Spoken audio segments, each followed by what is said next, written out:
সামিউল দে ভিতরে আসুন। স্যার আসবো? আসেন, বসেন।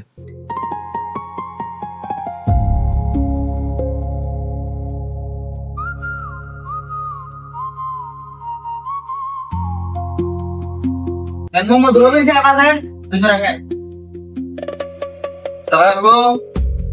আসেন, বসেন।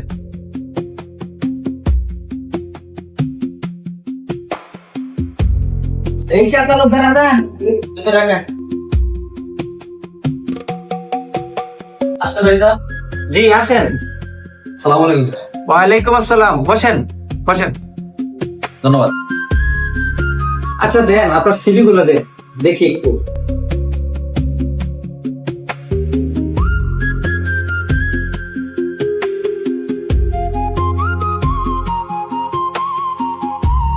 যাই হোক, আপনার রেজাল্ট অনেক ভালো। এখন আপনাকে কিছু গুরুত্বপূর্ণ প্রশ্ন করতে চাই। জি স্যার, করেন। আচ্ছা ঠিক আছে, আপনার নিজের সম্পর্কে কিছু বলুন। জি, আমি সাত তালুকদার। আমি 2024 সালে আনন্দমোহন কলেজ থেকে মাস্টার্স কমপ্লিট করেছি, বাংলা বিভাগ থেকে।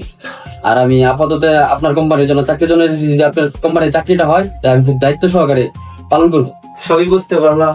আপনাকে যদি এই কোম্পানিতে চাকরি দেওয়া হয়, কত টাকা স্যালারি দিলে আপনার পুষবে, বা কত টাকা স্যালারি দিলে আপনার জীবনে আপনি চলতে পারবেন, এরকম এরকম সম্পর্কে একটা ব্যাখ্যা দিন আপনি। স্যার, টাকার চাহিদার কোনো শেষ আছে? আপনি যদি আমাকে 1 লাখ টাকা বেতনও দেন, তারপর আমার চাহিদা শেষ হবে না। তো আমার কাজ দেখে আপনি বেতন স্যালারিটা ধরবেন, তাতে আমি খুশি। জি জি জি জি জি। আচ্ছা ঠিক আছে ঠিক আছে, হবে ইনশাল্লাহ, হবে হবে। না না, আপনি টেনশন করেন না, হবে। জি স্যার, জি স্যার, জি জি জি। সালাম আলাইকুম।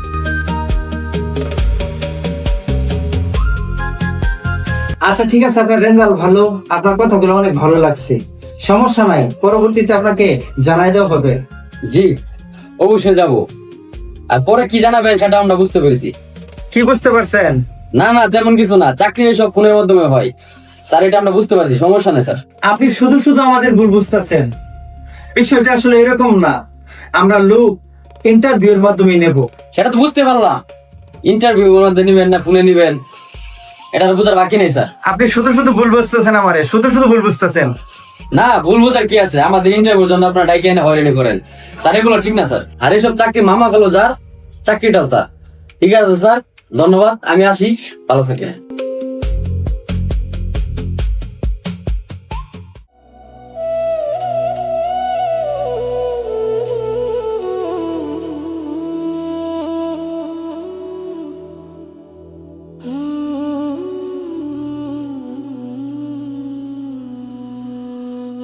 নদীর ওপার মেঘ জমেছে,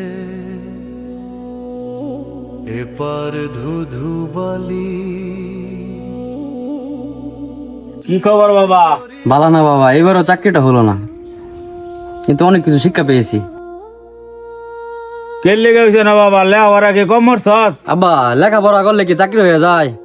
তুমি তা বুঝবা না, যার মামা খালো আছে তারই চাকরি আছে, চাকরি আঙ্গর জন্য না। কি কস? মামা খালু তো তোর দুইটাই আছে, তোর বসারেও না। আরে আব্বা, তুমি এগুলো বুঝবা না, এই মামা খালো ওই মামা খালো না, এটা হলো এই যে টাকা। এই চাকরি হইলে 10 লাখ টাকা লাগবে। কি কস বাবা? এত লেখাপড়া হরাইলাম, জমিন বেচা তেও টেয়া লাগে, তে আমার লগে কৃষি কাশি করতে জমিন গুলা থাকতো। না আব্বা, ঠিকই কইছো তুমি, এই লেখাপড়া না করে যদি তোমার খেতে কামারে কাজ করতাম, অনেক টাকাইতে পারতাম। লেখাপড়া করে কোনো লাভ নাই, শুধু শুধু টাকা নষ্ট করলাম। আমাদের জন্য চাকরি না, তুমি ঠিকই কইছো আব্বা। আচ্ছা, মন খারাপ করিস না, চাকরির লাগিয়া সবসময় চেষ্টা হয়ে রয়ে যাবে। আহ যাইয়া ঘর যা রাঁধছি, খাওয়া দাওয়া কর।